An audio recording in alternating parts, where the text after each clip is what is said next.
At the Unitarian Universalist Church of Canandaigua, the theme of the month is, what does it mean to live a life of blessing?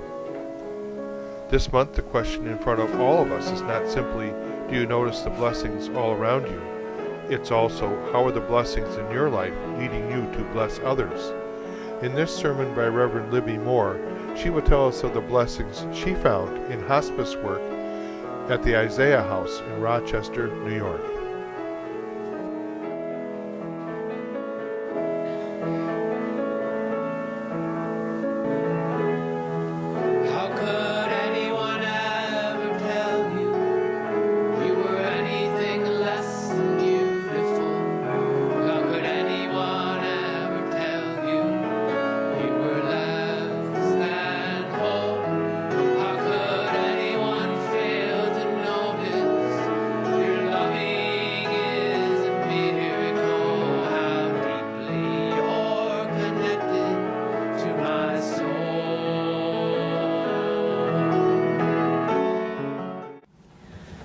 So here we are on this snowy morning. I'm so grateful to see you all here, that you made the trudge through the snow.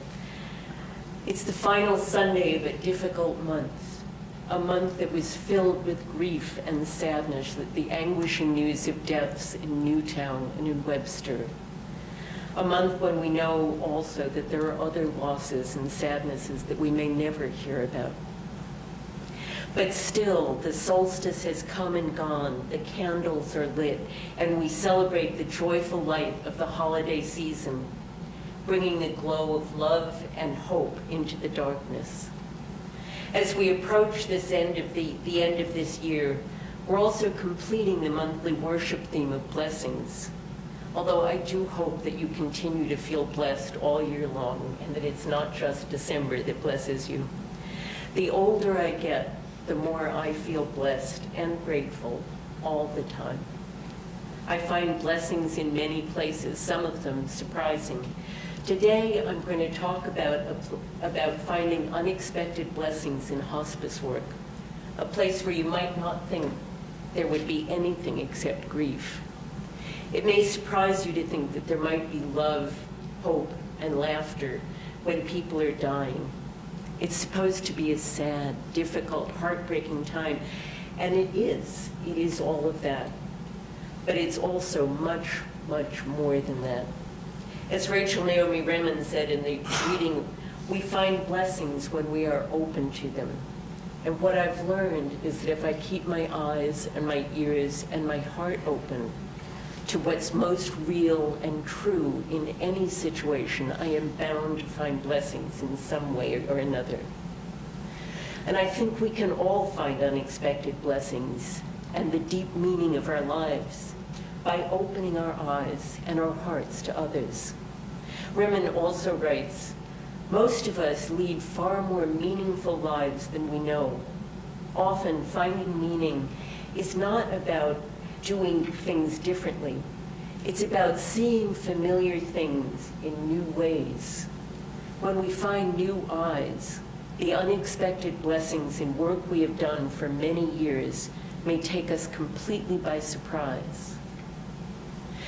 I'm mostly retired these days, but I do consider that I have work, and that my real work is in being fully present with other people, in hospice, in church, in spiritual counseling, in my family.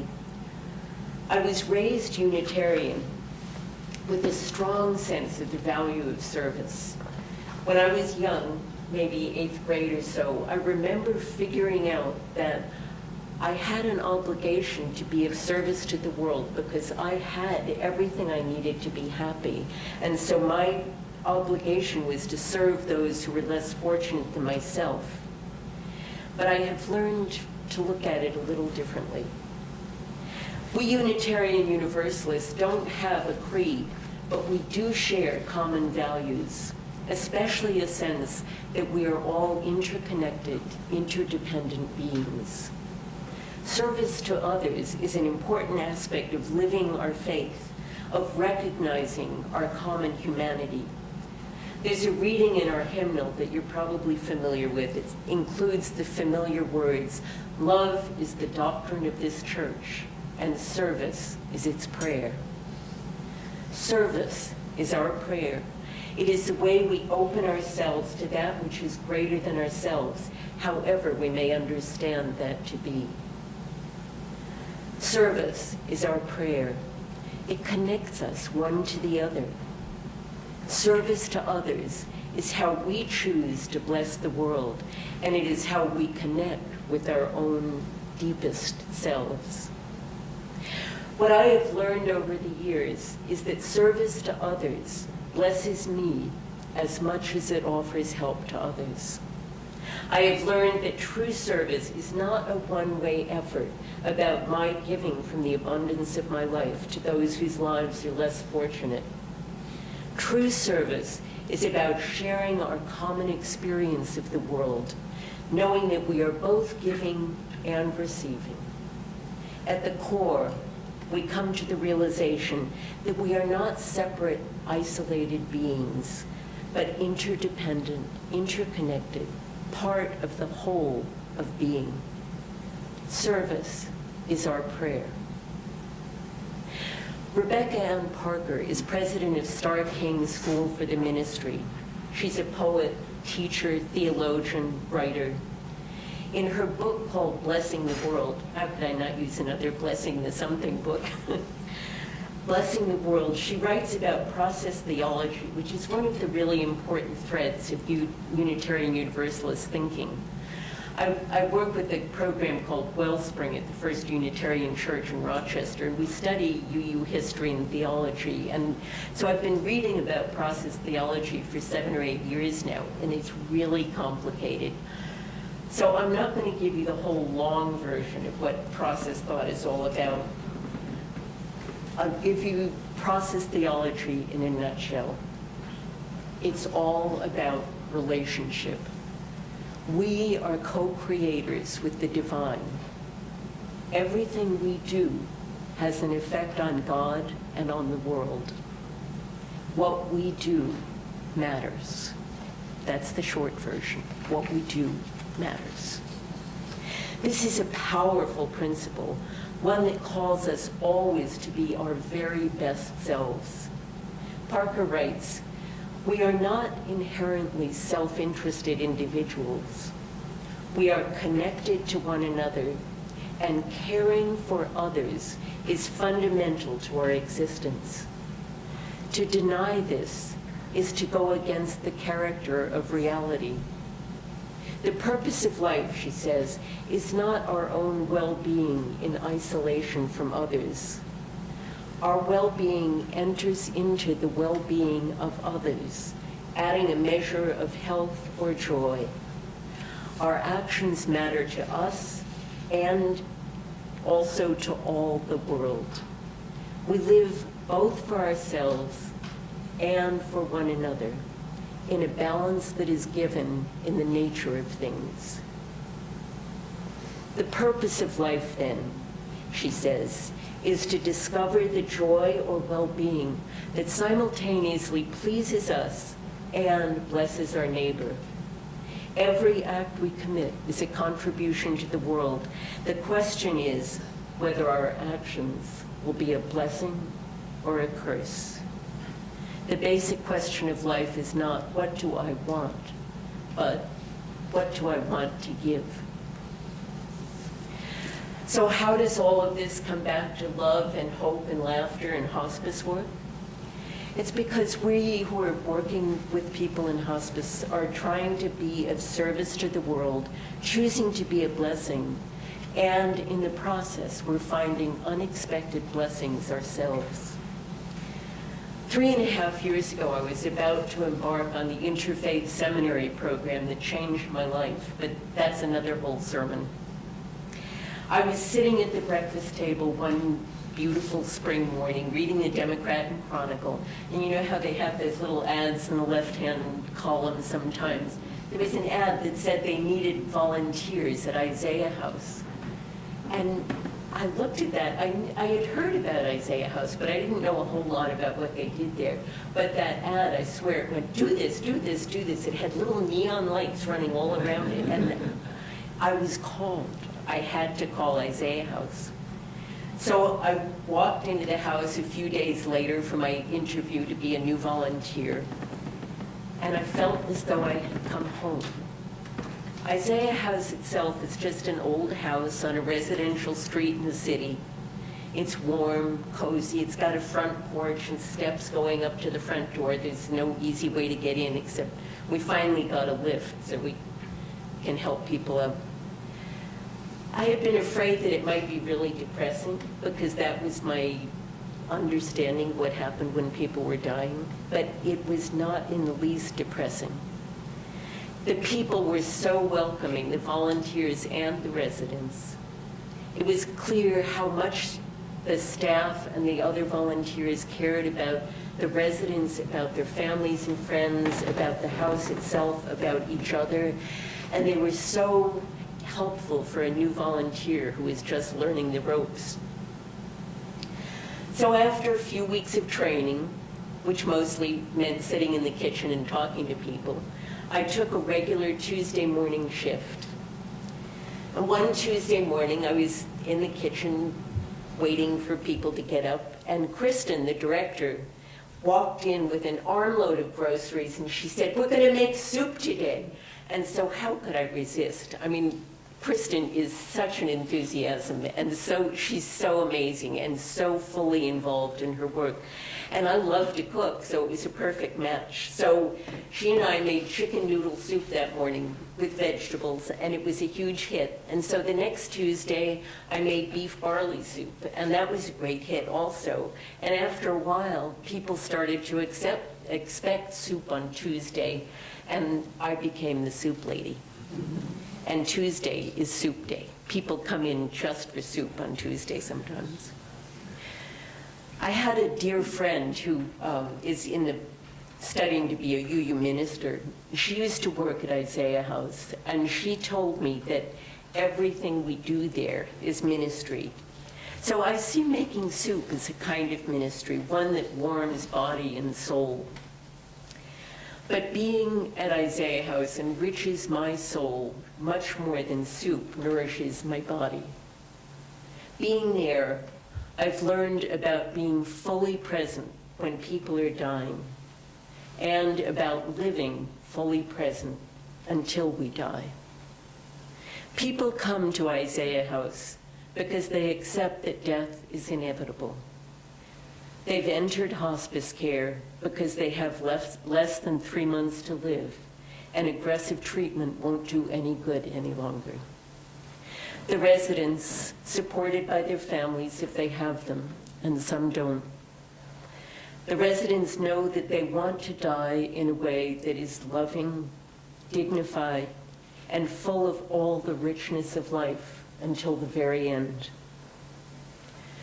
So often in our culture, we reject the presence of death.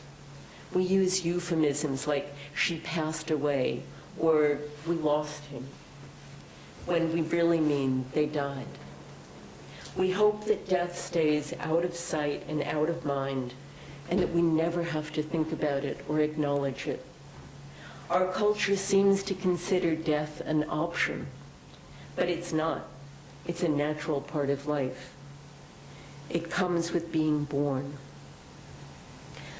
So Kathy Quinlan is a nurse, but she's maybe a real angel. You would know if you saw her. She was one of the people who founded Isaiah House about 25 years ago. She wrote a book called Blessing Our Goodbyes, in which she says, "Death is the ending to which we are all born, the ultimate and most universal human experience beyond our birth. We know neither the hour nor the day, but at some point, each of us will be in the throes of its mystery and majesty, its power and its pathos. Death has the remarkable ability to equalize. In that moment, we are all the same. Death has the remarkable ability to equalize. It is not just the shared reality of our lives, but the sure knowledge that we are all in this mystery together.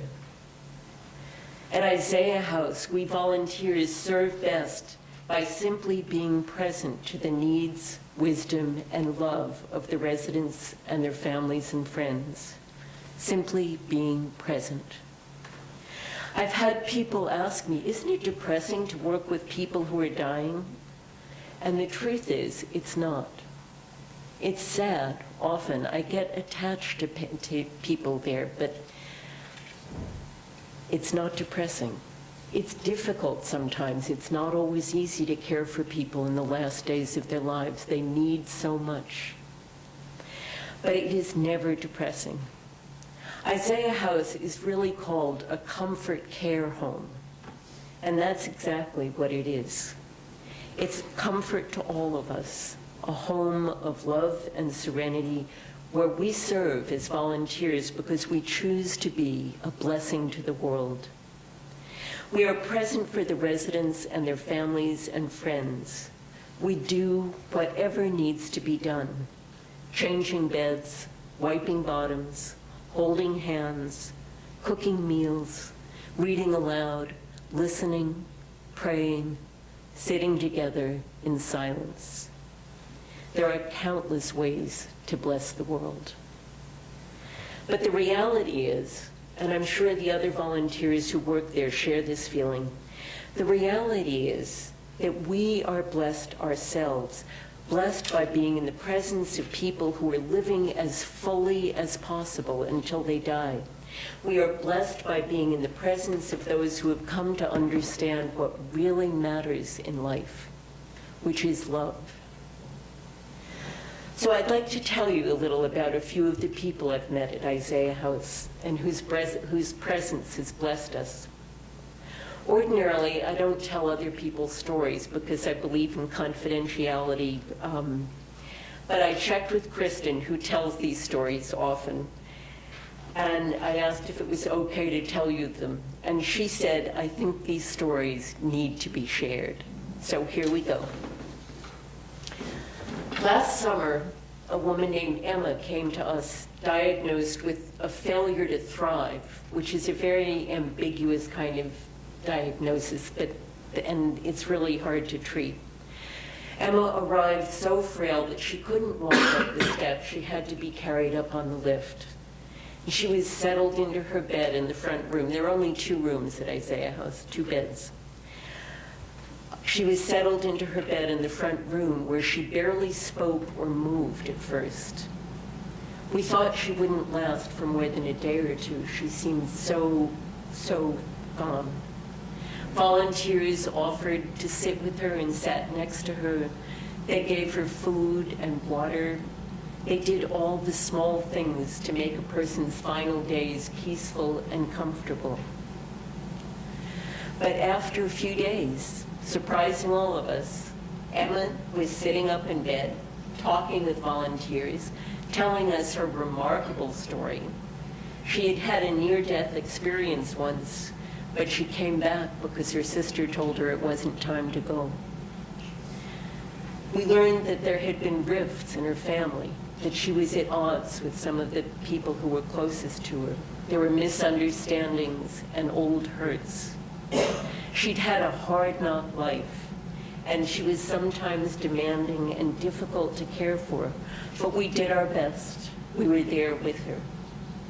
Emma adored all the attention and loving care she was getting, and she started to eat, and she started to thrive.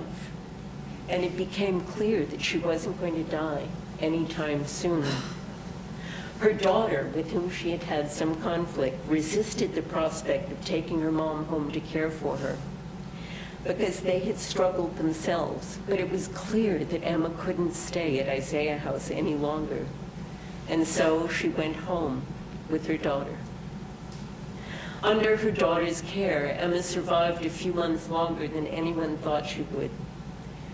And then, a few weeks after she died, Emma's daughter came in to talk to Kristen and say how grateful she was for the care that Emma had received at Isaiah House.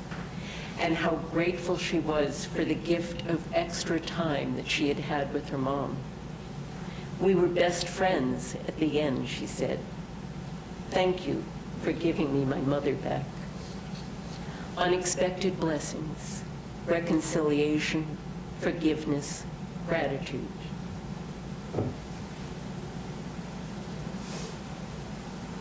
And another story. A man named Bob, who had been in a horrendous accident 16 years ago. The accident left him in a coma for a year. And when he finally woke up from the coma, he had brain damage. But he managed to live on his own with some help from agencies and so on, until he was diagnosed with throat cancer last May. He had 2 daughters who lived in California. One of them came back to help make arrangements for his care. Bob was terrified of nursing homes after having been in the coma for so long. And so his daughter was incredibly grateful to Isaiah House for taking him in, because we don't look anything like a nursing home. His daughter stayed in Rochester as long as she possibly could, making sure that Bob got settled in and that he was comfortable at Isaiah House.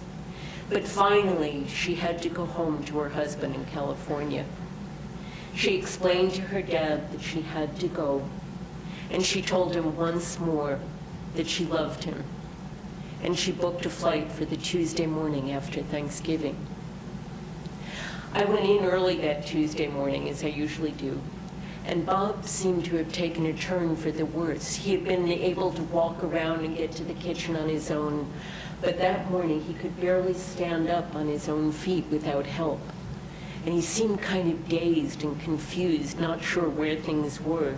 By the afternoon, he had taken to his bed and he had stopped speaking. People tried to reach his daughter to tell her that he'd taken a turn. Kristen knew that she was probably on the plane already, but she thought she had to leave a voicemail message for the daughter to tell her about her dad's condition. So just as Kristen hung up the phone, there was a knock on the door. The daughter was downstairs. Her flight had been canceled, and she came back to see her dad one more time, not knowing that he had taken a turn.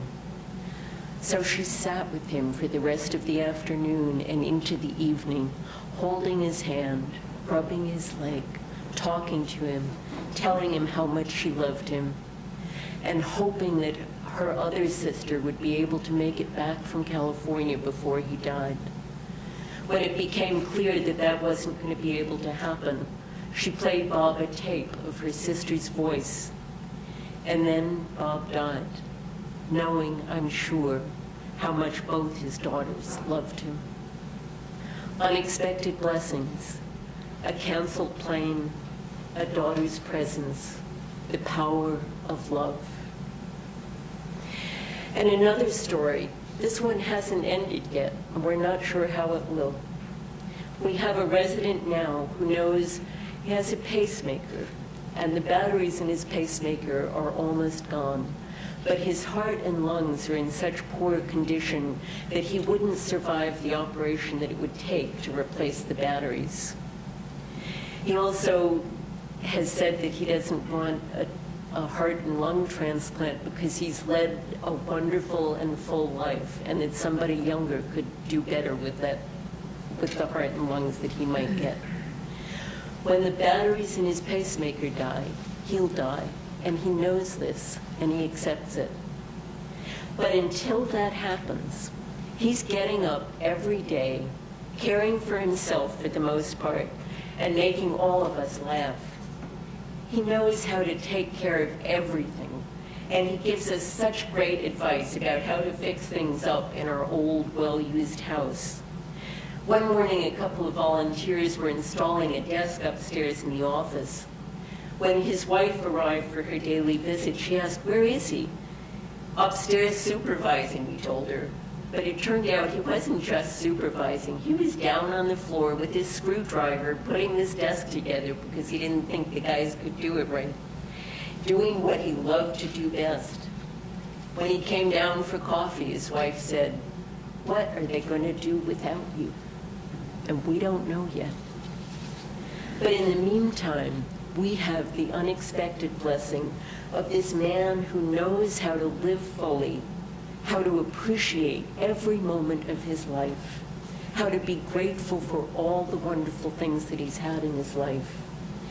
We have this man who connects not only with all the volunteers and with the staff, but with other residents. He cares for them, makes sure that the volunteers know how to take the best care of the other person. He keeps an eye out for all of us, even as we're supposed to be caring for him. That's what Isaiah House is all about, really. About living fully until death comes in its own time. That's the blessing, really, is that life is about love and hope and laughter, and that dying is a natural part of life, a part that can be rich and meaningful. And in the midst of dying, we learn that we are able to receive blessings as well as to give them, that it's not a one-way street. We are not angels offering our gifts to the poor and downtrodden. We are co-creators of a home of love, hope, and laughter, and of many tears, of course. Co-creators of this place of serenity and peace, along with the residents and those who love them. And so what does this call all of us to do? It calls us first to know that we choose to bless the world. This is a choice we make. Choose to bless the world. Then understand that we can't bless the world unless we ourselves feel blessed. So, most importantly, we are called to keep our eyes and our ears and our hearts open to all the unexpected blessings in our lives. I'd like to close with a benediction that was written by Rebecca Ann Parker. Your gifts, whatever you discover them to be, can be used to bless the world or to curse the world. The mind's power, the strength of the hands, the reaches of the heart, the gift of speaking, listening, imagining, seeing, waiting. Any of these can serve to feed the hungry, bind up wounds, welcome the stranger, praise what is sacred, do the work of justice, or offer love. Choose to bless the world.